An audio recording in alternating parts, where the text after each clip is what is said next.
Welcome to St. Louis on the Air. I'm Sarah Fensky. It's hard to take over for a broadcast legend, but in 2018, Francis Lamb did just that.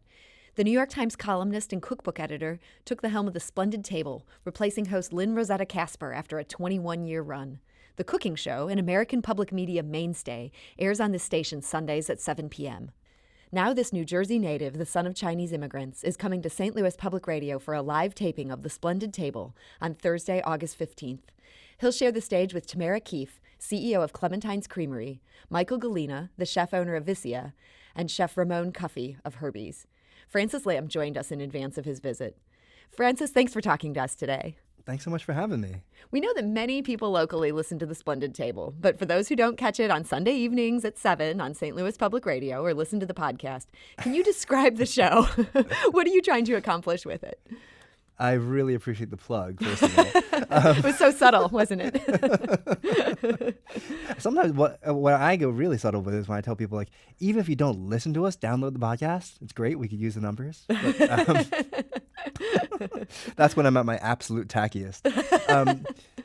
What am I trying to accomplish with it? Well, what are we trying to accomplish with it? This is a show that has been around for, as you said, over 20 years. And under Lynn's leadership and direction, it's a show that I loved listening to just as a fan, well before I ever thought I would be, let alone in radio, before I ever thought I'd be a cook or a professional cook, which I was. But I remember listening to it in the kitchen of the house I shared with friends when I was in college, living in Michigan. And, it was a show that I thought did so many things for so many people, right? And what it did for me was it inspired me in the kitchen. It inspired me to think about food. It inspired me to think about combinations of flavors and textures and ingredients.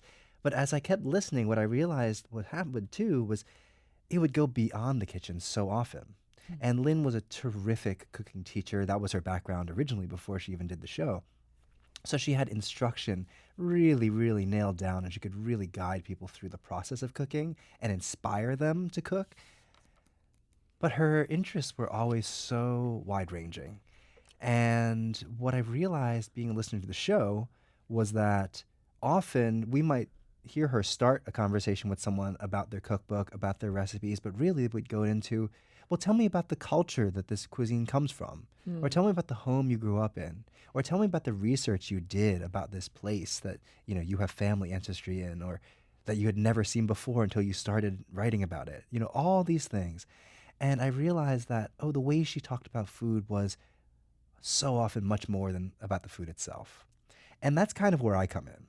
Because, as I mentioned, I am trained in the professional kitchen. I used to cook in restaurants. I went to culinary school. I have a deep, nerdy love of cooking, and I also love to inspire people to cook and to talk to them about flavor combinations and all that. But for me, I didn't come to food media as a writer really with the sole purpose of that. I came to it as a storyteller, right? And I came to it as someone who was really interested in the world in general. And what I found was the more I could talk to people who are different than me, come from different places than me, had different backgrounds than me, have different interests than me, the more I could see of the world. And what I realized was the thing that I could talk to those people about to start a conversation was food. Or football. I have this theory that if you can talk about food and you can talk about football, you can talk to anyone in America. So if we can't That's not talk a bad about theory, food, actually. I can ask you, well, how do you think the Cardinals are doing? I can do that. Sorry, St. Louis. That's actually baseball here, but yeah. I know. Well, then they moved, and then the Rams. I was going to say how the Rams are doing, but no, the Rams. Yeah, don't talk about I'm the sorry. Rams here. That Okay, you don't want to be very unpopular. Okay, if I can talk about food in St. Louis, I can maybe talk to There people you and I will go. keep the Yeah. football to myself. So food is sort of a lens to look at culture, and that is what you were doing as a journalist in your New York Times Sunday Magazine column. You were talking to immigrants about their cooking traditions. So that it sounds like you're saying that was kind of an easy segue because Lynn liked to have those kind of conversations with people already on the Splendid Table. Yeah, exactly. Well, easy in the sense that that's what I thought I could do. And when I took over the show, it was I don't want to say it was tricky in the sense that, like, we didn't belabor it too much, and we didn't try to, like, okay, how can we do this exactly? We kind of just had to dive into it. And that was in part because I realized two things. One is that I will never be Lynn Risotto Casper, and if I tried to be, it would just make everyone unhappy. Like, I love her. She really is a hero of mine. And I'm sure so many of our listeners have loved her over decades, So if I came in trying to be this person who I'm not, well, you're going to know, and I'm going to know, and no one's going to like it. And the other thing I realized was that, well, a show really is the product of the team that makes it. And from the listener's perspective, it is often the product of the personality and the interests of the host. And that's when you can hear the host's passion or the team's passion, what they're really interested in. And that's when you can hear when they're being genuine and human. And I think the thing that I really love about doing this show, well, I love a lot of things about doing the show, but when you're doing your job and there's a moment when you realize, like, this is what I love. Mm-hmm. For me, it's when I'm having a conversation with someone and, we do our research, we do our background. As a radio host, you know this. You come maybe with some questions you think you're going to ask. But the moment in the conversation where you just kind of feel that it turns, and you're not looking at your notes anymore, and you're not looking at the questions, and you're not worrying in your head about, okay, what's the next thing I'm going to do, how I'm going to make it to time. You just know you're talking to this person, and they're talking to you, and you're sharing something with yourself. You're sharing something about yourself, and they're sharing something about them. And it feels like a real human connection. To me, that feels like that's the gem, right? That's the thing I love most about my job. And I hope that the more I feel that, the more the listener will feel it too. And the more they'll feel like, oh, you're right there with us. And you're right there listening to this story. And you're right there listening to this. Yesterday we had this really, I won't spoil, no spoilers here, had this really extraordinary interview with a daughter and her father. They have a family business, and he's growing older, she's coming into the business, and then with conversation about how they're sort of dealing with the generational change of their business. And I looked over at my producer a few minutes into it, and she is all the way in her tears. Like, wow. It was just That's this a great extraordinary, exquisite moment. And I just feel like the more we can sort of make that moment happen, those moments of real human connection, the more the listeners will feel what we're doing is real and genuine, And I think in this moment in time, like, that's kind of what we want, right? Like, we're bombarded with content, we're bombarded with stuff all the time. And I think a moment to have an opportunity to hear people have real, genuine moments, in our case about food, but for, other people in other fields, about whatever, their area is something we really need to prize. Yeah, we need more of that. You once said, I saw an interview where you were quoted saying, as a writer, I feel like my greatest calling is to help tell the stories of invisible people, of people who otherwise wouldn't have their stories told. I feel like a lot of immigrants end up falling into that boat, and that having been your previous beat. Do you think journalism does a poor job of telling immigrant stories in general? Oh, that's a great question. I think it's a mixed bag. I don't know that I would say that the media do a poor job of it. I do think a couple things do tend to happen, though. I think often immigrant stories are untold, right? Because often these are the people who are invisible in our society. They're the people who, because I'm in food, I'll use food examples, they're the people who are growing the food in the fields and harvesting them and packaging them and shipping them across the country. They're the people who are washing the dishes. They're the people who are cooking the food on the line, while the chef of the restaurant, and I love chefs, I have great respect for chefs, I used to want to be one until I realized I wasn't good enough. But the chef of the restaurant is often the person taking the credit. They walk out into the dining room, they shake hands. It's like the president of their own country. They're kissing babies, they're doing the whole thing, and people love them. But often it's the people behind the kitchen door who are doing the work, who are making it all happen, and those people are very often immigrants, and their stories aren't told very often. Right? Do you think telling those stories, do you think that can make a difference in the tsunami of anti-immigrant sentiment we see in the U.S. today? Do stories have currency in a moment that's as angry as ours? I think if you do it with the purpose of, hey, I'm going to change the world by doing this, you'll probably be disappointed, right?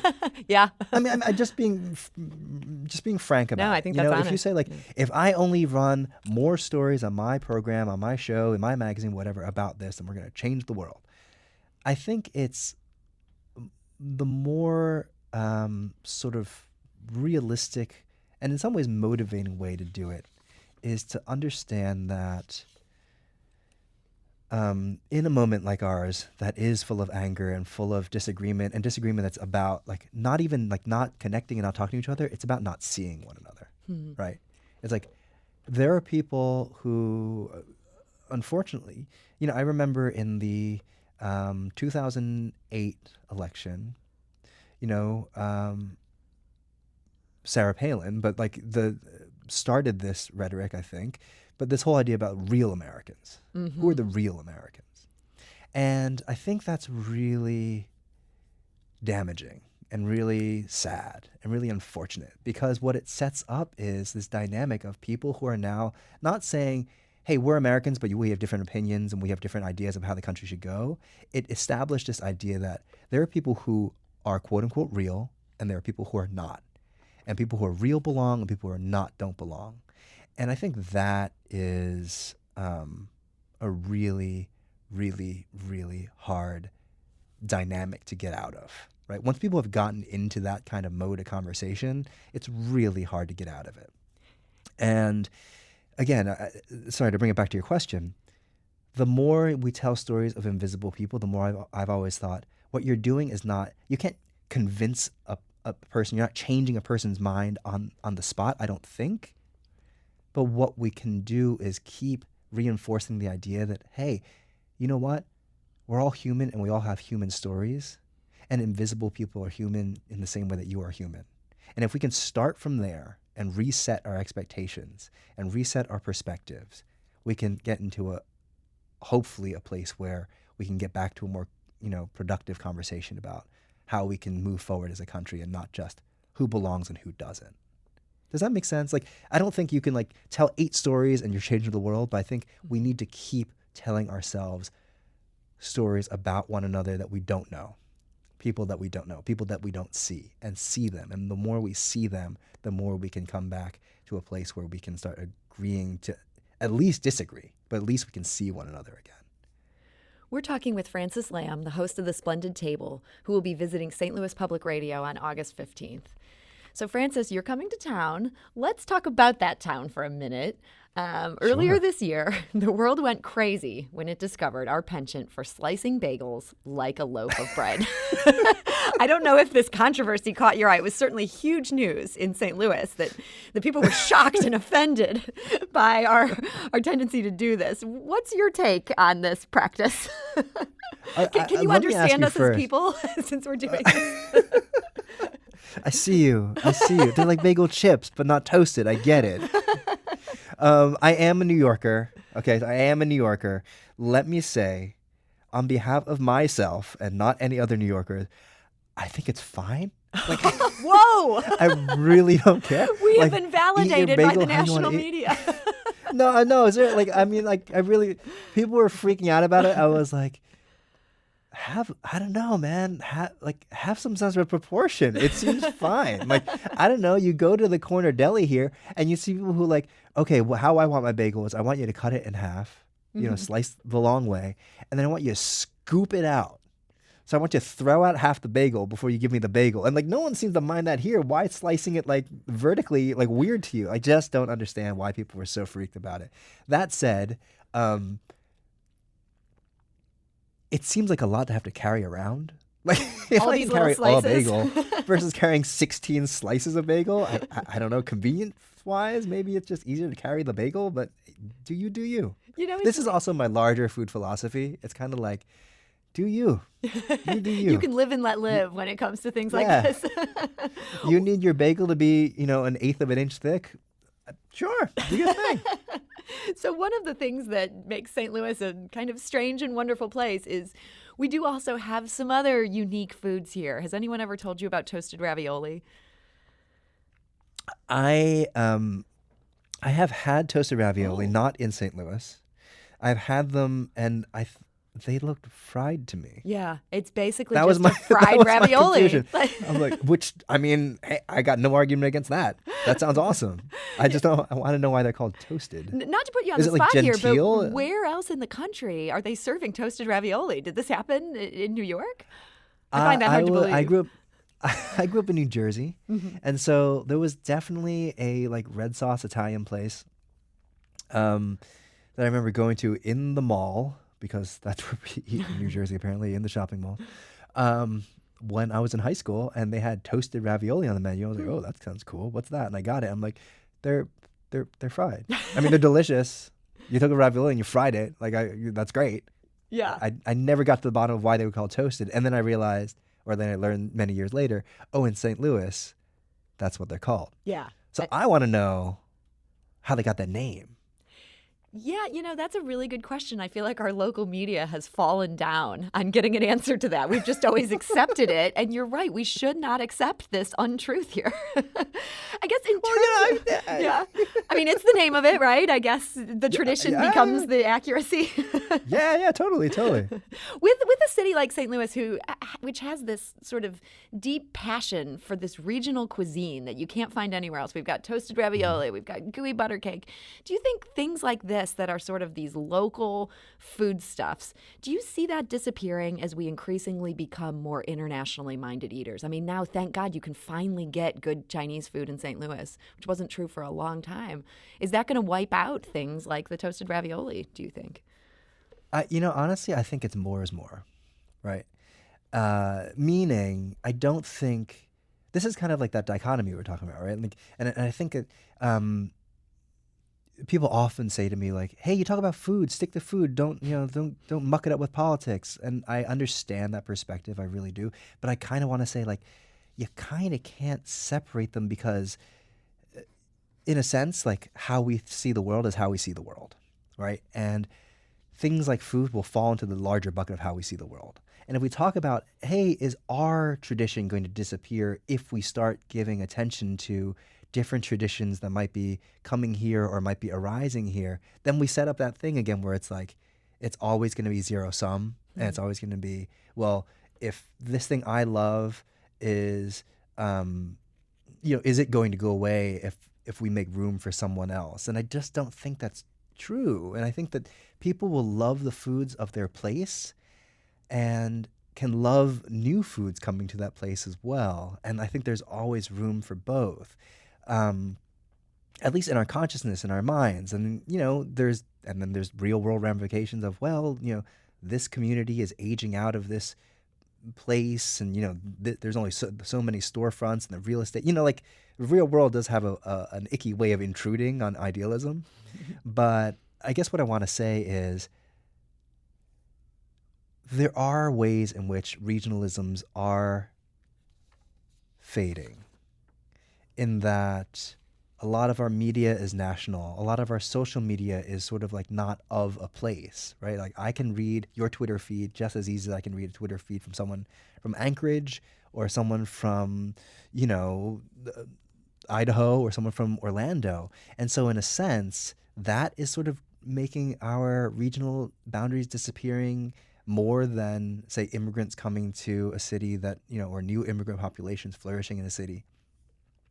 And I do think there is a certain sadness I might feel because regionalisms are powerful and important, but there's also a unifying factor that, it can be beautiful and can be wonderful and that we can know. And I also think what this can also do is, in the best case scenario, inspire people who are from a place, from a region, to learn more about the place, learn more about their region, to bolster their love of it and to bolster those stories and to learn how to make toasted ravioli and to learn how to make gooey butter cake and to really support the frozen custard makers that you have always loved and make sure that they're in business and promote those things to the world while still welcoming the world to your back door. Literally, in the form of new communities who are coming there, and also in the form of people who want to come and see these things that you're proud of and want to come and taste these things you're proud of and want to share the things that they're proud of too. You know what I mean? Like, I don't want to be too Pollyannish about it, but I do think that is one way in which food can be powerful as a force for good. It's not always by any stretch of imagination, but it can be. And it can be a way for people to be proud of themselves and also a way for them to welcome others, right? And welcoming others means not just show them the things you have, but also partake in the things that they want to share with you.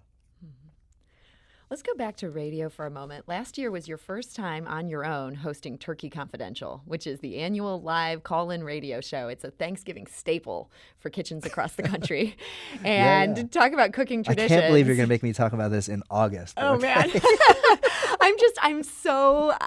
I would never be able to take callers who wanted to know how to fix their turkey once it's already screwed up, and all these very difficult to cook Thanksgiving traditions. Was anyone able to stump you with their cooking problems on this show? Well, let's say I guess I would put it this way: I never ever portray myself or think of myself as like an all-knowing font of knowledge. Like, honestly, you can Google it. Like, like if you really just needed something, you can Google it. What I can do is listen to your problem, help you figure out, okay, what else is going on in your house right now? What else is going on in your life? Like, how much does your partner like really care about the turkey looking a certain way? Like, we can figure all that out, and then let's try to see if we can't either figure out a different thing for you to do or fix it. Let's scrap the turkey. or bamboozle them with something else. Like, I think one of the callers we had last year, and I had amazing guests with me the entire time, like guests who helped me take these calls. So like, I wasn't flying totally blind. And someone had a half-baked pie, which no one is really happy about. But the middle of the pie was still a little soupy and still a little not quite there. And so we had this idea where, what if you scoop out the middle of the pie? Just scoop it out, get rid of it, put it in a blender with ice cream, and now you have blueberry pie milkshakes, and then fill the center of your pie that you've scooped out with a ton of whipped cream. Like, bingo.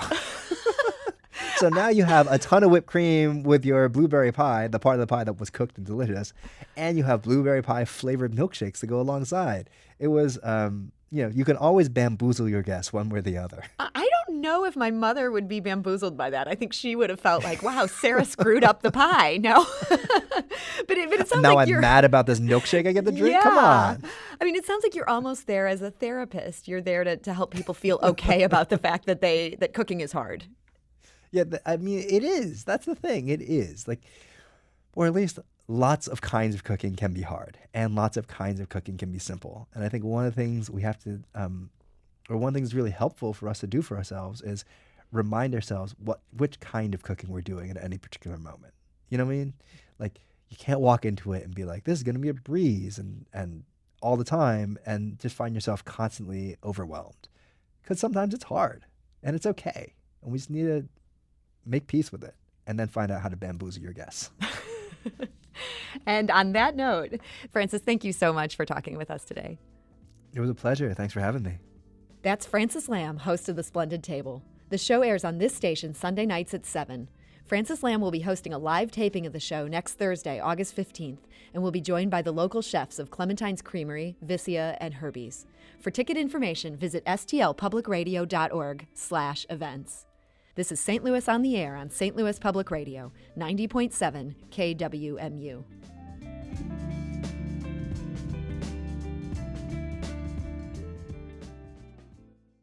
Support comes from the Missouri Forest Products Association, saluting Earth Day on April 22nd with an ongoing commitment to help offset carbon emissions with sustainable harvesting of Missouri forests. Details at choosewood.com. The Gateway brings you the day's news from the St. Louis region and across Missouri. It also includes stories from the Illinois side of the river and our Metro East reporter, Will Bauer. In Alton, in Belleville, in East St. Louis, in Edwardsville, in Cahokia Heights, at Scott Air Force Base, I'm Will Bauer.